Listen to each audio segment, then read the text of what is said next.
नमस्कार दोस्तों। मैं एक कहानी हूँ। आज मैं आपके लिए लेकर आया हूँ निर्मल वर्मा जी की कहानी परिंदे का एक भाग। अंधियारे गलियारे में चलते हुए लतिका ठिठक गई। दीवार का सहारा लेकर उसने लैंप की बत्ती बढ़ा दी। सीढ़ियों पर उसकी छाया एक बेडौल फटी फटी आकृति खींचने लगी। 7 नंबर कमरे से लड़कियों की बातचीत और हंसी ठहाकों का स्वर अभी तक आ रहा था। लतिका ने दरवाज़ा खटखटाया। शोर अचानक बंद हो गया। कौन है? लतिका चुपचाप खड़ी रही। कमरे में कुछ देर तक घुसुर फुसुर होती रही। फिर दरवाजे की चटकनी के खुलने का स्वर आया। लतिका कमरे की देहरी से कुछ आगे बढ़ी। लैंप की झपकती लौ में लड़कियों के चेहरे सिनेमा के पर्दे पर ठहरे हुए क्लोजअप की भांति उभरने लगे। कमरे में अंधेरा क्यों कर रखा है? लतिका के स्वर में हल्की सी झिड़क का आभास था। लैंप में तेल ही खत्म हो गया मैडम। यह सुधा का कमरा था, इसलिए उसे ही उत्तर देना पड़ा। हॉस्टल में शायद यह सबसे अधिक लोकप्रिय थी, क्योंकि सदा छुट्टी के समय या रात के डिनर के बाद आसपास के कमरों में रहने वाली लड़कियों का जमघट उसी कमरे में लग जाता था। देर रात तक गपशप हंसी मजाक चलता रहता। तेल के लिए करीमुद्दीन से क्यों नहीं कहा? कितनी बार कहा मैडम, लेकिन उसे याद रहे तब तो। कमरे में हंसी की फुहार एक कोने में दूसरे कोने तक फैल गई। लतिका के कमरे में आने से अनुशासन की जो घुटन घेर आई थी वह अचानक बह गई। करीमुद्दीन हॉस्टल का नौकर था। उसके आलस और काम में टाल मटोल करने के किस्से हॉस्टल की लड़कियों में पीढ़ी दर पीढ़ी चले आते थे। लतिका को हठात कुछ या स्मरण आया। अंधेरे में लैंप घुमाते हुए चारों ओर निगाहें दौड़ाई। कमरे में चारों ओर घेरा बनाकर वे बैठी थी, पास पास एक दूसरे से सटकर। सबके चेहरे परिचित थे, किंतु लैंप के पीले मध्यम प्रकाश में मानो कुछ बदल गया था, या जैसे वह उन्हें पहली बार देख रही थी। जूली, अब तक तुम इस ब्लॉक में क्या कर रही हो? जूली खिड़की के पास पलंग के सिरहाने बैठी थी। उसने चुपचाप आंखें नीची कर ली। लैंप का प्रकाश चारों ओर से सिमटकर अब केवल उसके चेहरे पर गिर रहा था। नाइट रजिस्टर पर दस्तखत कर दिए? हाँ मैडम। फिर? लतिका का स्वर खड़ा हो गया। जूली सकुचाकर खिड़की से बाहर देखने लगी। जब से लतिका इस स्कूल में आई है, उसने अनुभव किया है कि हॉस्टल के इस नियम का पालन डांट फटकार के बावजूद नहीं होता। मैडम, कल से छुट्टियां शुरू हो जाएंगी, इसलिए आज रात हम सब ने मिलकर। और सुधा पूरी बात ना कहकर हेमंती की ओर देखते हुए मुस्कुराने लगी। हेमंती के गाने का प्रोग्राम है, आप भी कुछ देर बैठिए ना। लतिका को उलझन मालूम हुई। इस समय यहाँ आकर उसने उनके मज़े को किरकिरा कर दिया। इस छोटे से हिल स्टेशन पर रहते उसे खासा अरसा हो गया, लेकिन कब समय पतझड़ और गर्मियों का घेरा पार कर सर्दी की छुट्टियों की गोद में सिमट आता है, उसे कभी याद नहीं रहता। चोरों की तरह चुपचाप वह देरी से बाहर हो गई। उसके चेहरे का तनाव ढीला पड़ गया। वह मुस्कुराने लगी। मेरे संग स्नोफॉल देखने कोई नहीं ठहरेगा? मैडम, छुट्टियों में क्या आप घर नहीं जा रही हैं? सब लड़कियों की आंखें उस पर जम गईं। अभी कुछ पक्का नहीं है। I love the snowfall. Latika को लगा कि यही बात उसने पिछले साल भी कही थी, और शायद पिछले से पिछले साल भी। उसे लगा मानो लड़कियां उसे संदेह की दृष्टि से देख रही हैं, मानो उन्होंने उसकी बात पर विश्वास नहीं किया। उसका सिर चकराने लगा, मानो बादलों का स्याह झुरमुट किसी अनजाने कोने से उठकर उसे अपने में समा लेगा। वह थोड़ा सा हंसी, फिर धीरे से उसने अपने सिर को झटक दिया। जूली, तुमसे कुछ काम है। अपने ब्लॉक में जाने से पहले मुझसे मिल लेना। Well, good night. लतिका ने अपने पीछे दरवाज़ा बंद कर दिया। Good night madam, good night, good night. गलियारे की सीढ़ियां ना उतरकर लतिका रेलिंग के सहारे खड़ी हो गई। लैंप की बत्ती को नीचे घुमाकर कोने में रख दिया। बाहर धुंध की नीली तहें बहुत घनी हो चली थीं। लॉन पर लगे हुए चीड़ के पत्तों की सरसराहट हवा के झोंकों के संग कभी तेज कभी धीमी होकर भीतर आती थी। हवा में सर्दी का आभास पाकर लतिका के दिमाग में कल से शुरू होने वाली छुट्टियों का ध्यान भटक आया। उसने आंखें मूंद ली। उसे लगा कि जैसे उसकी टांगें बांस की लकड़ियों की तरह उसके शरीर से बंधी हैं, जिसकी गांठें धीरे धीरे खुलती जा रही हैं। सिर की चकराहट अभी मिटी नहीं थी, मगर वह जैसे भीतर ना होकर बाहर फैली हुई धुंध का हिस्सा बन गई थी। सीढ़ियों पर बातचीत का स्वर सुनकर लतिका जैसे सोते से जगी, शॉल को कंधे पर समेटा और लैंप उठा लिया। डॉक्टर मुखर्जी मिस्टर ह्यूबर्ट के संग एक अंग्रेजी धुन गुनगुनाते हुए ऊपर आ रहे थे। सीढ़ियों पर अंधेरा था और ह्यूबर्ट को बार बार अपनी छड़ी से रास्ता टटोलना पड़ रहा था। लतिका ने 2-4 सीढ़ियां उतरकर लैंप को नीचे झुका दिया। Good evening doctor. Good evening mister Hubert. Thank you miss Latika. Hubert के स्वर में कृतज्ञता का भाव था। सीढ़ियां चढ़ने से उनकी सांस तेज हो रही थी और वह दीवार से लगे हुए हाँफ रहे थे। लैंप की रोशनी में उनके चेहरे का पीलापन कुछ तांबे के रंग जैसा हो गया था। यहाँ अकेली क्या कर रही हो मिस लतिका? डॉक्टर ने होठों के भीतर से सीटी बजाई। चेकिंग करके लौट रही थी। आज इस वक्त कैसे ऊपर आना हुआ मिस्टर ह्यूबर्ट? ह्यूबर्ट ने मुस्कुराकर अपनी छड़ी डॉक्टर के कंधे से छुआ दी। इनसे पूछो, यही मुझे ज़बरदस्ती घसीट लाए हैं। मिस लतिका, हम आपको निमंत्रण देने आ रहे थे। आज रात मेरे कमरे में एक छोटा सा कंसर्ट होगा, जिसमें मिस्टर हॉबर्ट शोपा और चाइवोस्की के कंपोजिशन बजाएंगे और फिर क्रीम कॉफ़ी पी जाएगी। और उसके बाद अगर समय रहा तो पिछले साल हमने जो गुनाह किए हैं उन्हें हम मिलकर कन्फेस करेंगे। डॉक्टर मुखर्जी के चेहरे पर उभरी हुई मुस्कान खेल गई। डॉक्टर, मुझे माफ़ करें, मेरी तबीयत कुछ ठीक नहीं है। चलिए, ये ठीक रहा। फिर तो आप वैसे भी मेरे पास आती। डॉक्टर ने धीरे से लतिका के कंधों को पकड़कर अपने कमरे की तरफ मोड़ दिया। डॉक्टर मुखर्जी का कमरा ब्लॉक के दूसरे सिरे पर छत से जुड़ा हुआ था। वो आधे बर्मी थे, जिसके चिन्ह उनकी थोड़ी दबी हुई नाक और छोटी छोटी चंचल आंखों से स्पष्ट थे। बर्मा पर जापानियों का आक्रमण होने के बाद वह इस छोटे से पहाड़ी शहर में आ बसे थे। प्राइवेट प्रैक्टिस के अलावा वह कॉन्वेंट स्कूल में हाइजीन फिजियोलॉजी भी पढ़ाया करते थे, इसलिए उनको स्कूल के हॉस्टल में ही एक कमरा रहने के लिए दे दिया गया था। कुछ लोगों का कहना था कि बर्मा से आते हुए रास्ते में उनकी पत्नी की मृत्यु हो गई, इसलिए इस संबंध में निश्चित रूप से कुछ नहीं कहा जा सकता, क्योंकि डॉक्टर स्वयं अभी अपनी पत्नी की चर्चा नहीं करते। बातों के दौरान डॉक्टर अक्सर कहा करते हैं, मरने से पहले मैं एक बार बर्मा जरूर जाऊंगा।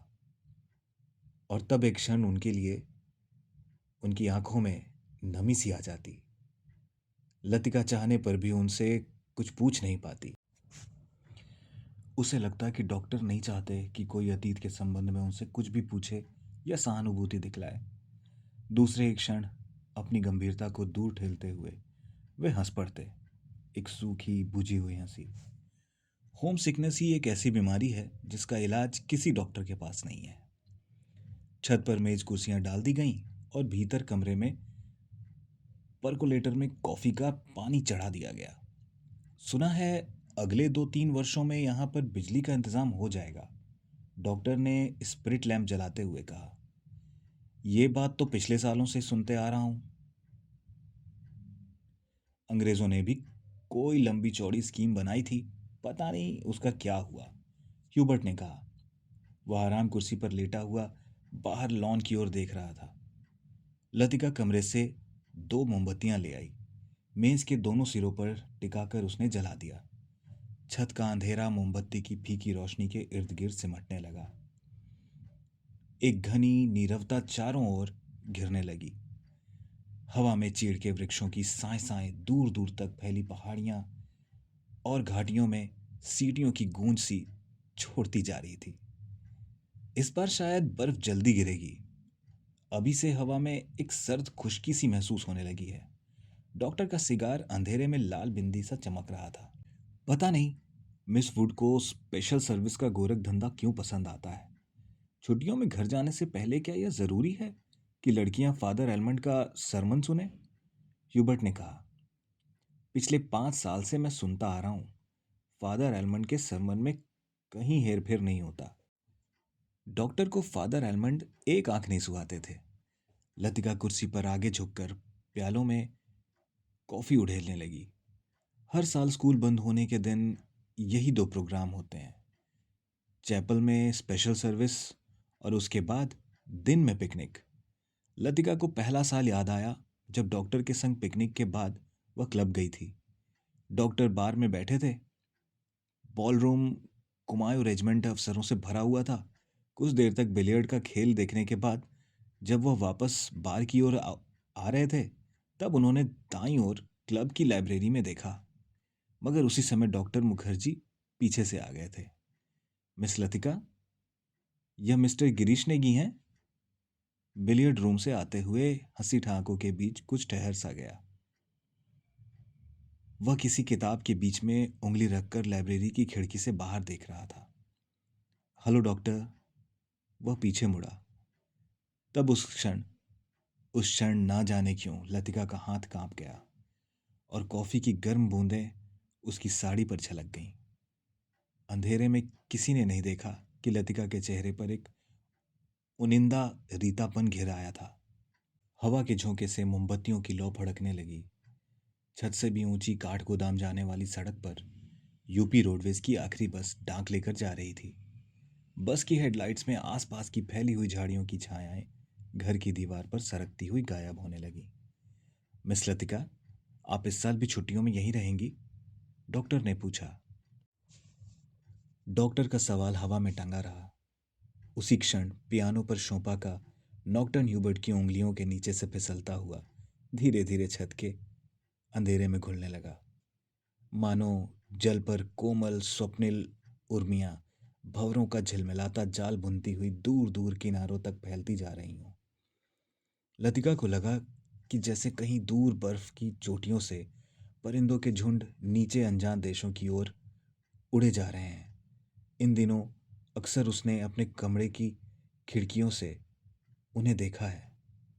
धागे से बंधे चमकीले लट्टुओं की तरह ये एक लंबी टेढ़ी मेढ़ी कतार में उड़े जाते हैं, पहाड़ों की सुनसान नीरवता से परे, उन विचित्र शहरों की ओर जहां शायद वह कभी नहीं जाएगी। लतिका आर्म चेयर पर ऊँघने लगी। डॉक्टर मुखर्जी का सिगार अंधेरे में चुपचाप जल रहा था। डॉक्टर को आश्चर्य हुआ कि लतिका ना जाने क्या सोच रही है, और लतिका सोच रही थी कि क्या वह बूढ़ी होती जा रही है।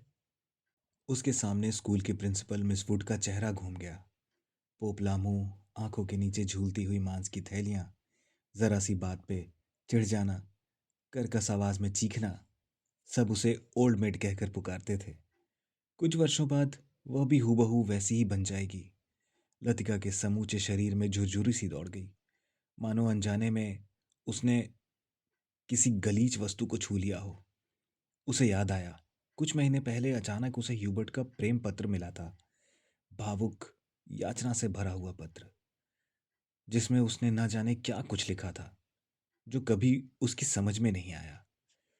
उसे ह्यूबर्ट की इस बचकाना हरकत पर हंसी आई थी, किंतु भीतर ही भीतर प्रसन्नता भी हुई थी कि उसकी उम्र अभी बीती नहीं है। अब भी वह दूसरों को अपनी ओर आकर्षित कर सकती है। ह्यूबर्ट का पत्र पढ़कर उसे क्रोध नहीं आया, आई थी केवल ममता। वो चाहती तो उसकी गलतफहमी को दूर करने में देर न लगती, किंतु कोई शक्ति उसे रोके रहती है। उसके कारण अब अपने पर विश्वास रहता है। अपने सुख का भ्रम मानो ह्यूबर्ट की गलतफहमी से जुड़ा है। ह्यूबर्ट ही क्यों, वो क्या किसी और को भी चाह सकेगी? उस अनुभूति के संग जो अब नहीं रही, जो छाया सी उस पर मंडराती रहती है, न स्वयं मिटती है न उसे मुक्ति दे पाती है। उसे लगा जैसे बादलों का झुरमुट फिर उसके मस्तिष्क पर धीरे धीरे छाने लगा है। उसकी टांगें फिर निर्जीव शिथिल सी हो गई हैं। वह झटके से उठ खड़ी हुई। डॉक्टर, माफ करना, मुझे बहुत थकान सी लग रही है। बिना वाक्य पूरा किए ही वह चली गई।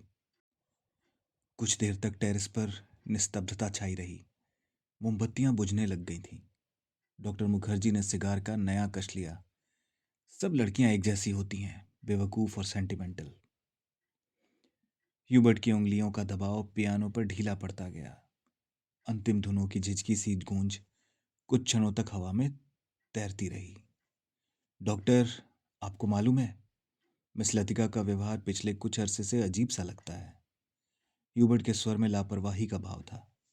वह नहीं चाहता था कि डॉक्टर को लतिका के प्रति उसकी भावनाओं का आभास किसी भी तरीके से मिल सके। जिस कोमल अनुभूति को वो इतने समय से संजोता आया है, ह्यूबर्ट उसे हंसी के एक ही ठहाके में उपहास बना देगा। क्या तुम नियति में विश्वास रखते हो ह्यूबर्ट? डॉक्टर ने पूछा। ह्यूबर्ट दम रोके प्रतीक्षा करता रहा। वो जानता था कि कोई भी बात कहने से पहले डॉक्टर को फिलोसोफाइज करने की आदत थी। डॉक्टर टेरेस से जंगले के सटकर खड़ा हो गया। फीकी सी चांदी में चीड़ के पेड़ों की छायाएं लॉन पर गिर रही थी। कभी कभी कोई जुगनू अंधेरे में हरा प्रकाश छिड़कता हवा में गायब हो जाता था। मैं कभी कभी सोचता हूँ, इंसान जिंदा किस लिए रहता है? क्या उसे कोई और बेहतर काम करने को नहीं मिलता? हजारों मील अपने मुल्क से दूर मैं यहाँ पड़ा हूँ। यहाँ कौन मुझे जानता है? यहीं शायद मर भी जाऊंगा। ह्यूबर्ट, क्या तुमने कभी महसूस किया है कि एक अजनबी सी हैसियत से पराई जमीन पर जाना काफी खौफनाक बात है? ह्यूबर्ट विस्मित था। डॉक्टर की ओर देखने लगा। उसने पहली बार डॉक्टर मुखर्जी के इस पहलू को देखा था। अपने संबंध में वह अक्सर चुप रहते थे। कोई पीछे नहीं है, ये बात मुझ में एक अजीब किस्म की बेफिक्री पैदा कर देती है।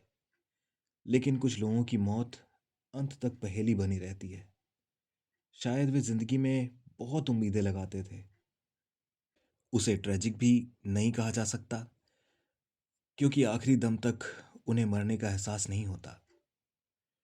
डॉक्टर, आप किसका जिक्र कर रहे हैं? ह्यूबर्ट ने परेशान होकर पूछा। डॉक्टर कुछ देर तक सिगार पीता रहा। फिर मुड़कर वह मोमबत्तियों की बुझती हुई लौ को देखता रहा। तुम्हें मालूम है, किसी समय लतिका बेला नागा क्लब जाया करती थी। गिरीश नेगी से उसका परिचय वहीं हुआ था। कश्मीर जाने से एक रात पहले उसने मुझे सब कुछ बता दिया था। मैं अब तक लतिका से उस मुलाकात के बारे में कुछ नहीं कह सका हूं, किंतु उस रोज कौन जानता था कि वह वापस नहीं लौटेगा। और अब क्या फर्क पड़ता है? Let the dead die. Doctor की सूखी सर्द हंसी में खोखली सी शून्यता भरी थी। कौन गिरीश नेगी? कुमाऊं रेजिमेंट कैप्टन था। डॉक्टर तथा लतिका? ह्यूबर्ट से आगे कुछ नहीं कहा गया। उसे याद आया वह पत्र जो उसने लतिका को भेजा था। कितना अर्थहीन और उपहासास्पद, जैसे उसका एक एक शब्द उसके दिल को कचोट रहा हो। उसने धीरे धीरे पियानो का सिर टिका लिया। लतिका ने उसे क्यों नहीं बताया? क्या वह इसके योग्य नहीं था? लतिका, वह तो बच्ची है। पागल, मरने वाले के संग खुद थोड़े मरा जाता है। कुछ देर चुप रहकर डॉक्टर ने अपने प्रश्न को फिर दोहराया। लेकिन ह्यूबर्ट, क्या तुम नियति में विश्वास करते हो? हवा के हल्के झोंके से मोमबत्तियां एक बार प्रज्वलित होकर बुझ गईं। टेरेस पर ह्यूबर्ट और डॉक्टर अंधेरे में एक दूसरे का चेहरा नहीं देख पा रहे थे। फिर भी वे एक दूसरे की ओर देखते रहे। कॉन्वेंट स्कूल से कुछ दूर मैदान में बहते पहाड़ी नाले का स्वर आ रहा था। जब बहुत देर बाद कुमाऊं रेजिमेंट सेंटर का बिगुल सुनाई दिया तो ह्यूबर्ट हड़बड़ाकर खड़ा हो गया। अच्छा, चलता हूँ doctor. Good night. Good night Hubert. मुझे माफ करना, मैं सिगार खत्म करके उठूंगा। सुबह बदली छाई थी। लतिका की खिड़की खोलते ही धुंध का गुब्बारा सा भीतर घुस आया। जैसे रात भर दीवार के सहारे सर्दी में ठिठुरता हुआ वह भीतर आने की प्रतीक्षा कर रहा हो। स्कूल में ऊपर चैपल जाने वाली सड़क बादलों से छिप गई थी। केवल चैपल का क्रॉस धुंध के पर्दे पर एक दूसरे को काटती हुई पेंसिल की रेखाओं सा दिखाई दे रहा था। लतिका ने खिड़की से आंखें हटाईं तो देखा कि करीमुद्दीन चाय की ट्रे लिए खड़ा है। करीमुद्दीन मिलिट्री में अर्दली रह चुका था, इसीलिए ट्रे मेज पर रखकर अटेंशन की मुद्रा में खड़ा हो गया। लतिका झटके से उठ बैठी। सुबह से आलस करके कितनी बार जागकर वो सो चुकी है। अपनी खिसियाहट मिटाने के लिए लतिका ने कहा, बड़ी सर्दी है आज, बिस्तर छोड़ने का जी ही नहीं कर चाहता। अजी मेम साहब, अभी क्या सर्दी आई है, बड़े दिनों बाद देखना कैसे दांत कटकटाते हैं। और करीमुद्दीन अपने हाथों को बगलों में डाले हुए इस तरह सिकुड़ गया जैसे उन दिनों की कल्पना मात्र से उसे जाड़ा लगना शुरू हो गया हो। गंजे सिर पर दोनों तरफ से उसके बाल खिजाव लगाने से कत्थई रंग के भूरे हो गए थे। बात चाहे किसी विषय पर रही हो, वो हमेशा खींच तान कर उसे ऐसे क्षेत्र में घसीट लाता था जहां वह बेझिझक अपने विचारों को प्रकट कर सके। एक बार तो यहां लगातार इतनी बर्फ गिरी कि भुआली से होकर डाक बंगले तक सारी सड़कें जाम हो गई। इतनी बर्फ थी मेम साहब कि पेड़ों की टहनियां तक सिकुड़कर तनों से लिपट गईं। बिल्कुल ऐसे। और करीमुद्दीन नीचे झुककर मुर्गी सा बन गया। लतिका ने पूछा, कब की बात है? अब यह तो जोड़ हिसाब करके ही पता चलेगा मेम साहब, लेकिन इतना शायद याद है कि उस वक्त अंग्रेज बहादुर यहीं थे। कैंटोनमेंट की इमारत पर कौमी झंडा नहीं लगा था। बड़े जबर थे ये अंग्रेज। 2 घंटे में ही सारी सड़कें साफ करवा दी। उन दिनों एक सीटी बजाते ही 50 घोड़े वाले जमा हो जाते थे। अब तो सारे सेड खाली पड़े हैं। वे खाली लोग अपने खिदमत ही करवाने जानते थे। अब उजाड़ हो गया है। करीमुद्दीन उदास भाव से बाहर देखने लगा। आज यह पहली बार नहीं है जब लतिका करीमुद्दीन से उन दिनों की बातें सुन रही थी, जब अंग्रेज बहादुर ने इस स्थान को स्वर्ग बना रखा था। आप छुट्टियों में इस साल भी यहीं रहेंगी मेम साहब? दिखता तो कुछ ऐसा ही है करीमुद्दीन। तुम्हें फिर से तंग होना पड़ेगा। क्या कहती हैं मेम साहब, आपके रहने से हमारा भी मन लगा जाता है, वरना छुट्टियों में तो यहाँ कुत्ते लौटते हैं। तुम जरा मिस्त्री से कह देना कि इस कमरे की छत की मरम्मत कर जाए। पिछले साल बर्फ या पानी दरारों से टपक रहा था। लतिका को याद आया कि पिछली सर्दियों में जब कभी बर्फ गिरती थी तो उसे पानी से बचने के लिए रात भर कमरे में कोने में सिमट कर सोना पड़ता था। करीमुद्दीन चाय की ट्रे उठाता हुआ बोला, ह्यूबर्ट साहब तो कल ही चले जाएंगे। कल रात उनकी तबीयत फिर खराब हो गई। आधी रात के वक्त मुझे जगाने आए थे। कहते थे छाती में तकलीफ है। उन्हें ये मौसम नहीं रास आता। कह रहे थे लड़कियों की बस में वह भी कल ही चले जाएंगे। करीमुद्दीन दरवाज़ा बंद करके चला गया। लतिका की इच्छा हुई कि वह ह्यूबर्ट के कमरे में जाकर उनकी तबीयत की पूछताछ कराए, किंतु फिर न जाने क्यों स्लीपर पैरों में टंगे रहे और वह खिड़की के बाहर बादलों को उमड़ता हुआ देखती रही। ह्यूबर्ट का चेहरा जब उसे देखकर सहमा सा दयनीय हो जाता है, तब लगता है कि अपनी मूक निरीह याचना में उसे कोस रहा है। न वह उसकी गलतफहमियों को दूर करने का प्रयत्न कर पाती है, न उसे अपनी व्यवस्था की सफाई देने का साहस होता है। उसे लगता है कि इस जाले से बाहर निकलने के लिए वह धागे के जिस सिरे को पकड़ती है, वह खुद एक गांठ बनकर रह जाता है। बाहर बूंदाबांदी होने लगी थी। कमरे की टीन की छत खटखट बोलने लगी। लतिका पलंग से उठ खड़ी हुई, बिस्तर को तह कर बिछाया, फिर पैरों से स्लीपरों को घसीटते हुए वह आईने के तक गई और उसके सामने स्टूल पर बैठकर बालों को खोलने लगी। किंतु कुछ देर तक कंघी बालों में ही उलझी रही और गुमसुम होकर वो शीशे में अपना चेहरा देखती रही। करीमुद्दीन को यह कहना याद ही नहीं रहा कि धीरे धीरे आग जलाने की लकड़ियां जमा कर लें। इन दिनों सस्ते दामों पर सूखी लकड़ियां मिल जाती हैं। पिछले साल तो कमरा धुएं से भर जाता था, जिसके कारण कपकपाते जाड़े में भी उसे खिड़की खोल कर ही सोना पड़ता था। आईने में लतिका ने अपना चेहरा देखा। वो मुस्कुरा रही थी। पिछले साल अपने कमरे की सीलन और ठंड से बचने के लिए कभी कभी वह मिस वुड के खाली कमरे में चोरी चुप के सोने चली जाया करती थी। मिस वुड का कमरा बिना आग के भी गर्म रहता था।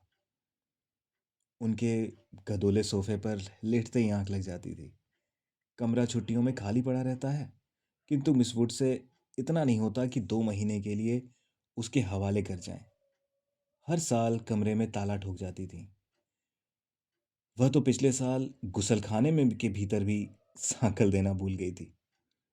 जिसे लतिका चोर दरवाजे के रूप में इस्तेमाल करती थी। पहले साल अकेले में उसे बड़ा डर लगता था। छुट्टियों में सारे स्कूल और हॉस्टल के कमरे साए साए करने लगते थे। डर के मारे उसे कभी नींद नहीं आती थी। तब वह करीमुद्दीन को रात में देर तक बातों में उलझाए रखती।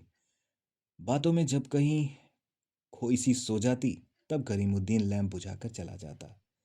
कभी कभी बीमारी का बहाना करके वह डॉक्टर को बुलावा भेज देती थी और बाद में कुछ बहुत जिद करके दूसरे कमरे में उनका बिस्तर लगवा देती।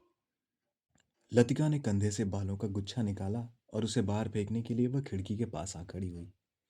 बाहर छत की ढलान से बारिश के जल की मोटी सी धार बराबर लॉन पर गिर रही थी। मेघाच्छन्न आकाश से सरकते हुए बादल पीछे की पहाड़ियों के झुंड कभी उभर आते थे, कभी छिप जाते थे, मानो चलती ट्रेन से कोई उन्हें देख रहा हो। लतिका ने खिड़की से सिर बाहर निकाल लिया। हवा के झोंके से उसकी आंखें झप गईं। उसे जितने काम आते थे उतना ही आलस आता था। बस की सीटें रिजर्व करवाने के लिए चपरासी को रुपए देने हैं। जो सामान हॉस्टल की लड़कियां पीछे छोड़े जा रही हैं उन्हें गोदाम में रखवाना है। कभी कभी तो छोटी क्लास की लड़कियां साथ पैकिंग करवाने के काम में भी उसे हाथ बटाना पड़ता था। वो इन कामों से ऊबती नहीं। धीरे धीरे सब निपटते जाते हैं। कोई गलती इधर उधर रह जाती है जो बाद में सुधर जाती है। हर काम में किचकिच रहती है, परेशानी और दिक्कत होती है, किंतु देर सबेर इससे छुटकारा मिल ही जाता है। किंतु जब लड़कियों की आखिरी बस चली जाती है तब मन उचाट सा हो जाता है। खाली कॉरिडोर में घूमती हुई वह कभी इस कमरे में जाती, कभी उसमें।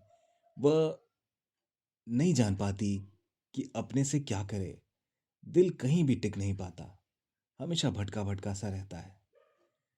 इस सब के बावजूद जब कोई सहज भाव से पूछ बैठता, मिस लतिका, छुट्टियों में आप घर नहीं जा रही हो, तब वो क्या कहे। Ding dong ding. Special service के लिए स्कूल चैपल के घंटे बजने लगे थे। लतिका ने अपना सिर खिड़की के भीतर कर लिया। उसने झटपट साड़ी उतारी और पेटीकोट में ही कंधे पर तौलिया डालकर गुसल खाने में चली गई। Left right left, left right left. Cantonment जाने वाली पक्की सड़क पर चार चार की पंक्तियों में कुमाऊं रेजिमेंट के सिपाहियों की एक टुकड़ी मार्च कर रही थी।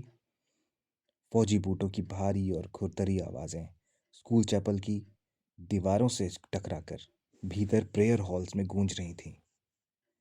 Blessed are the meek. Father Elmond एक एक शब्द चबाते हुए खखाते स्वर में सरमन ऑफ द माउंट पढ़ रहे थे। ईसा मसीह की मूर्ति के नीचे कैंडल ब्रियम के दोनों ओर मोमबत्तियां जल रही थीं, जिनका प्रकाश आगे बैठी हुई लड़कियों पर पड़ रहा था। पिछली लाइनों में बीच अंधेरे में डूबी हुई, जहां लड़कियां प्रार्थना की मुद्रा में बैठी हुई सिर झुकाए एक दूसरे से घुसर पुसर कर रही थीं। मिस वुड सीजन के सफलतापूर्वक समाप्त हो जाने पर विद्यार्थियों और स्टाफ सदस्यों को बधाई का भाषण दे चुकी थीं और अब फादर के पीछे बैठी हुई थीं। अपने ही कुछ बुड़बुड़ा रही थी, मानो धीरे धीरे फादर को प्रॉम्प्ट कर रही हूँ। आमीन। फादर एलमंड ने बाइबल मेज पर रख दी और प्रेयर बुक उठा ली। हॉल की खामोशी क्षण भर के लिए टूट गई। लड़कियों ने खड़े होते हुए जानबूझकर बेंचों को पीछे धकेला। बेंचें फर्श पर रगड़ खाकर सीटी बजाती हुई पीछे खिसक गईं। हॉल के कोने से हंसी छूट पड़ी। मिस वुड का चेहरा तन गया, माथे पर भ्रिकुटियां चढ़ गईं। फिर अचानक निस्तब्धता छा गई। हॉल के उस घटे हुए धुंधलके के फादर का तीखा फटा हुआ स्वर सुनाई देने लगा। डॉक्टर मुखर्जी ने ऊब और अकुलाहट से भरी हुई जम्हाई ली। कब यह किस्सा खत्म होगा? उसने इतने ऊंचे स्वर में लतिका से पूछा कि वह सकुचाकर दूसरी ओर देखने लगी। स्पेशल सर्विस से समय डॉक्टर मुखर्जी के होठों पर व्यंग्यात्मक मुस्कान खेलती रही और वह धीरे धीरे अपनी मूंछों को खींचता रहा। फादर एलमंड की वेशभूषा देखकर लतिका के दिल में गुदगुदी सी दौड़ गई। जब वह छोटी थी तो अक्सर यह बात सोचकर विस्मित हुआ करती थी कि क्या पादरी लोग सफ़ेद चोगे के नीचे कुछ नहीं पहनते? अगर धोखे से वह ऊपर उठ जाए तो। लेफ्ट राइट लेफ्ट की मार्च ध्वनि के साथ फौजी बूट चैपल से दूर होते जा रहे थे। केवल उनकी गूंज हवा में शेष रह गई थी। हिग नंबर 117। फादर ने प्रार्थना पुस्तक खोलते हुए कहा। हॉल में प्रत्येक लड़की ने डेस्क पर रखी हुई हिम बुक को खोल लिया। पन्नों के उलटने से खड़खड़ाहट फिसलती एक सिरे से दूसरे सिरे तक फैल गई। आगे की बेंच पर उठकर ह्यूबर्ट पियानो के सामने स्टूल पर बैठ गया। संगीत शिक्षक होने के कारण हर साल स्पेशल सर्विस के अवसर पर उसे कॉयर के संग पियानो बजाना पड़ता था। रॉबर्ट ने अपने रुमाल से नाक साफ की। अपनी घबराहट छुपाने के लिए ह्यूबर्ट हमेशा ऐसा ही किया करते थे। कनखियों से हॉल की ओर देखते हुए उन्होंने कांपते हाथों से हिम बुक खोली। Lead kindly light. पियानो के सुर दबे, झिझकते से मिलने लगे। घने बालों के ढकी हुई बट की लंबी पीली उंगलियां खुलने और सिमटने लगीं। कॉयर में गाने वाली लड़कियों के स्वर एक दूसरे से गुंथकर कोमल स्निग्ध लहरों के साथ बंध गए। लतिका को लगा उसका जूड़ा ढीला हो पड़ा है, मारो गर्दन के नीचे झूल रहा है। मिस वुड की आंख बचाकर लतिका ने चुपचाप बालों में लगे क्लिपों को कसकर खींच लिया। बड़ा झक्की आदमी है। सुबह मैंने ह्यूबर्ट को यहां आने से मना किया था, फिर भी चला गया, डॉक्टर ने कहा। लतिका को करीमुद्दीन की बात याद आ गई। रात भर ह्यूबर्ट को खांसी का दौरा पड़ा था, कल जाने के लिए कह रहे थे। लतिका ने सिर टेढ़ा करके ह्यूबर्ट के चेहरे की एक झलक पाने की विफल चेष्टा की।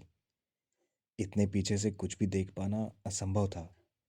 पियानो पर झुका हुआ केवल ह्यूबर्ट का सिर दिखाई देता था। Lead kindly light. संगीत के सुर मानो एक ऊंची पहाड़ी पर चढ़कर हाँफती हुई सांसों को आकाश की अगाध शून्यता से बिखेरते हुए नीचे उतर रहे थे। बारिश की मुलायम धूप चैपल के लंबे चौकोर शीशों पर झलमला रही थी, जिसकी एक महीन चमकीली रेखा ईसा मसीह की प्रतिमा पर तिरछी होकर गिर रही थी।